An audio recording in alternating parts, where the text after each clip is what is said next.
Hi, welcome everybody. Welcome GV. It's a Hi, Satya.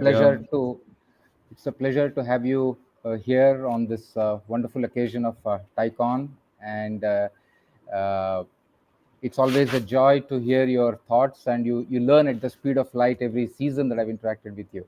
So if you are good to go, we can get started, GV. Thank you for the kind words, and it's always a pleasure talking to you. And it's great to be at this event. I'm good to start. Super. GV, as you know, the theme of this conference is actually, somebody could say we are getting very presumptuous about India, but the theme nevertheless is the unstoppable India. So I would want your quick thoughts on this broadly as a theme, and I would love to hear your interpretation of this as far as EdTech is concerned, where your work over the last decade and a half needs no introduction. So thank you, Satya. It's a very interesting theme. Now, of course, in the current context, like you're saying, it feels like there is some um, things to cross, some hurdles to cross, if you will, current market conditions, etc. But if you step back and Sequoia in India, the firm I represent, we've been here for 16 years, and when we look at this journey and where we stand today versus when we started, it's just no comparison. Just the depth of the markets, penetration of technology, ability of people to pay, just GDP per capita change. All of this has only made entrepreneurship more worthwhile. Markets have become deeper. So in many ways, India is on this journey, which I would really agree that we are at this unstoppable type moment, and one part of it is all the market conditions. The other part of it is just founder ambitions, right? If you look at founders today and the great examples that have been set ahead of them by people that have gone on to build large companies, global businesses out of India, has created this ambition and a sense of belief in what the startup ecosystem can do in terms of disrupting regular markets, as well as building these global companies, enduring businesses that we think just the ambition now is at a point where, again, I think it's unstoppable, that people will desire to go big, and these are all positive signs, subject to, of course, some of the hurdles and some of the learnings that we have to kind of attend to along the way. But I do really agree that we are in this significant moment and momentum towards building something that is meaningful. Coming to edtech, which is the topic of our discussion, right? So again, I think of things in the following way, right? Like, not just edtech, but in any market, there are three things that enable kind of continued adoption. So if you think about consumers, they want something that is cost competitive. So there's element of cost. They want choice, as wide a choice as you can give, and they want convenience, right? And if I take that framework of cost, choice, and convenience, when it comes to edtech, really, we are solving these problems fundamentally by using technology, right? So convenience goes back to another form when we talk about is access, which is kids from anywhere, any part of the country are able to access very, very high quality content that's being delivered by someone that may or may not be in their immediate neighborhood. So they're creating, access for people that don't necessarily have highest quality of access when it comes to education. So that's the convenience part. So you made things convenient. From the comfort of your home, you can now access high quality content. You made it you've given people choice. You don't have to only learn from the local sources, your local teacher, your local tutor, when it comes to education. Now you can learn from anybody across the country conveniently from the home without having to move, go to a quota, or to a epicenter of activity, etc. You can do it remote, right? So that's the second portion. And third is, as you have more and more people come into the market, into edtech, it's becoming cost competitive. You don't have to pay a couple of lakhs to get trained. You can now do this for few tens of thousands of rupees, and over time maybe even cheaper, as more and more high quality suppliers come into a more open market through technology as kind of an enabling platform, internet or a mobile as an enabling platform. So with these three things, again, I feel edtech is at a point where it's also unstoppable in the adoption. It's some of these are irreversible trends. Now, will people learn online? That question we were asking for many years, and post COVID, we've stopped asking that question because that's kind of become second nature. Now, that does not mean offline is going away. It just means online complements offline, really well. And together as a package, the omni-channel model is going to here, and it's going to be here for a long period of time. So I think it's unstoppable. The trend is something that we would continue to see emerge. Omni-channel as a way of learning will continue to be very strong in the future as well. Excellent, excellent. So in this zone of confidence with which entrepreneurs are executing their plans into the future, GV, what are the couple of cautionary notes or advice that you give to a young entrepreneur who all might be attending this session and who are at various stages of self-discovery in this journey? No, it's a great question, Satya, and one that we think about constantly. In the context of edtech, there are 2 points I'd like to make. One is entry barriers is actually very low, right? So anybody can actually build an app and create some content. Cost of creating content or curating content, because there's so much content out there, has actually reduced over a period of time. So putting something out there for adoption, or getting Right. a bunch of teachers to start teaching on a tech platform, the barriers to entry are very, very low. So you're seeing hundreds, if not more, companies enter the market, but the Right. barriers to scale are very, very high, right? You can enter, but Mm. scaling is very high, because again, it's a competitive market. You have very established players, and education is a trust business. Trust doesn't, come very quickly. So it's going to take time for people to scale, right? So starting is not the same as, being able to find scale quickly, right? That's one point to remember. The other point is usage is easier to get, monetization is much harder to achieve, right? So Mm. there's a lot of examples of people that, create something, lots and lots of users, millions of downloads, people talk about those things, but then, converting that usage into revenues has actually been harder, because it requires a sales machinery, it requires, maturity, trust on the brand, all of that. Those things don't happen in a short term. So these are things to remember. I think it's very easy for people to say, okay, look, education is an unsolved problem, it's a large market, let me jump in. Easy enough to do, people do it. The initial traction in terms of usage also happens, but we find there is a crossing the chasm type situation when it comes to moving from usage to actually monetizing. I think that is hard to do. So people have to have the patience and be willing to kind of really go deep and solve the problem in a way, and be patient to monetize that. Now we talk about success stories like Baiju, but people have to remember that this business was there from 2003. It was not, or 2004, like when he started as a Yeah. teacher individually. He had Yeah. done that for a very, very long period of time, up until 2015, when he actually raised the first institutional capital from Sequoia. So that journey, that iteration, digging deep, solving the pain point, happened over a long period of time. I think people should have patience. Education is a trust business. Please build the trust.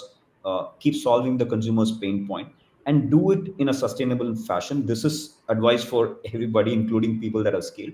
I think there should be no urgency. These are the oldest brands across the world.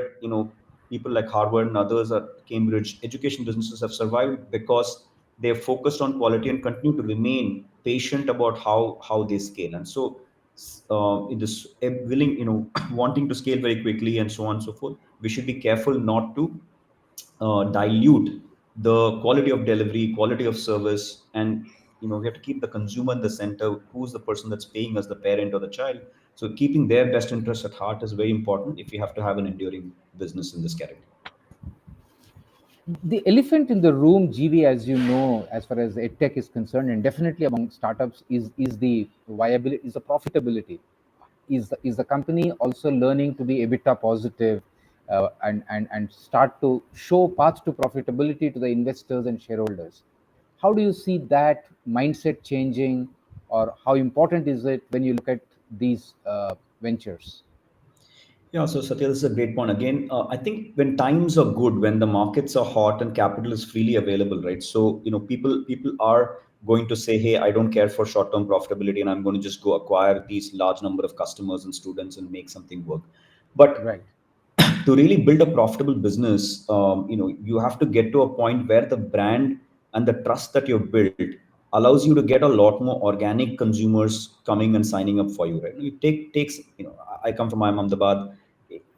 I don't know if ever IIM Ahmedabad had to advertise, right? They don't have Right. to acquire customers. People just come and line up, and you're making a selection from within that, right? So Yeah. those most powerful brands are built over a period of time by building trust on delivering outcomes. I think the more Right. people focus on delivering the right outcomes for the consumer, the more Hmm. organic and the more referrals will come through, which will reduce your cost of customer acquisition, which is the number one problem in tech today.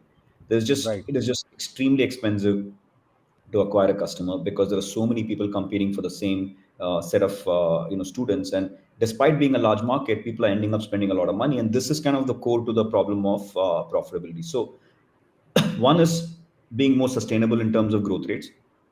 I think the more you push for unnatural scaling and growth, the Mm. higher the chances that you will be unprofitable. The more sustainably you grow, in the sense that you grow at a certain sustainable rate without overspending, you will have profitability. The simple thing is your incremental customer coming at a much higher cost than the previous customer. If Exactly. that's what's happening, then you are pushing somewhat unnaturally, right? Because you're Right. trying to take a less profitable customer to just Yeah. show scale. So that's something that Right. people have to watch for. And the more Right. they build on the brand and the trust, I think this incremental customer can come cheaper and cheaper over time. One another dimension before we wrap it up, GV, uh, do you see any similarities between the way IT services companies have gone and conquered the global opportunities over the last 20, 25 years? And do you see anything analogous with EdTech in that context? So there was a very insightful question, I have to say, because there is an answer in the question, which I really appreciate. I do think the opportunity exists, Satya. So India again is blessed with high quality talent in the form of people Right. that are educated, who Right. are for in many for most people, English is a language that they're comfortable with, which allows you to kind of service a global audience. Right. In 2006, one of the first attempts to doing something like this from India was a company called Tudo Vista, which you may be very familiar with, Ganesh Yeah. and co. And Yeah. I was Yeah. involved in that investment from the very early days. And through that, we saw the power of this, possibility, right? But of course, in those days, we didn't have the platforms, the internet platforms for distribution that exist today. Today, Right. between Instagram, Flipkart, LinkedIn, Facebook, and others, you have access to billions of people out there, right? Who you Right. can access, promote, and kind of acquire. So Yeah. with that distribution problem having been solved, the supply problem, India has always had a supply edge. In fact, there Right. are many Yeah. teachers from India that actually go and work in other markets, whether it's GCC, US, for subjects like math. So it's understood that we have the quality of talent. So if somebody can build that platform, and people like Baiju and White Hat Junior have tried to kind of use Indian resources to kind of deliver tutoring and support to global markets. And similarly, like you've seen VIP Kit and others do it in a different corridor. But just the fact that there is a possibility of teachers of one geography, teaching students of another, I think India is very well positioned if we kind of organize ourselves well. If we continue to keep the quality very high of being able to deliver this, I do think we have this global IT services type opportunity for education from India for the world. It'd be amazing if we can deliver on this promise. I hope entrepreneurs take notice and actually attempt this. There's no better time. The world is flatter than ever, and Right. we have the tools and the resources to be able to do it. You have the capital that is available to support. All we have to do is make sure we build something that is meaningfully different and better from what exists out there, so that we can sustainably build a company doing this. Super, super. One last question, GV. Just give two crisp messages to the entrepreneurs out there from your rich experience on this journey of cracking it big and well and sustainably in the period of unstoppable India. Yeah, probably the two things I'd say is, this is a long game. You have to have the patience to play it for the long term, right? I don't think we should Sure. be obsessed with short term metrics. It's not in anybody's benefit. You're solving a large problem, education access at price points that make it even more accessible to people. I think it's a long term game that you have to play with patience. So that'd be my number one message: just play it for the long term. Second is, look, be rooted in the mission, right? I think the mission should drive everything. If the mission is to really make education available, accessible, affordable to the masses, if that's the kind of mission, then you will find that through many ups and downs, you will feel motivated to continue to deliver on something, versus having a focus on valuations or things like that, which are more transient. So I would really hope founders do these for the right reasons, and if they follow that, their mission and vision to kind of deliver something that has got a high impact, I think success will follow. And just do it with a long term focus. I think there's a huge market out there, and there's an opportunity to build something meaningful and enduring. Absolutely. Thank you so much, GV. And you're so right. In a blink, my 25 years has gone as an entrepreneur. I recall it looks like yesterday that when we met almost 15, 16 years ago. So I completely agree with what you said. And thank you so much, GV, for making time. And I'm sure this is extremely valuable and insightful, at the same time, extremely lucid for the entrepreneurs who are with us here at TiEcon attending this conference from across the country and across the world. Thank you very Thank much. you, Satya. I really appreciate it. And best of luck to all the founders out there who are looking to make an impact. Thank you. Thank you.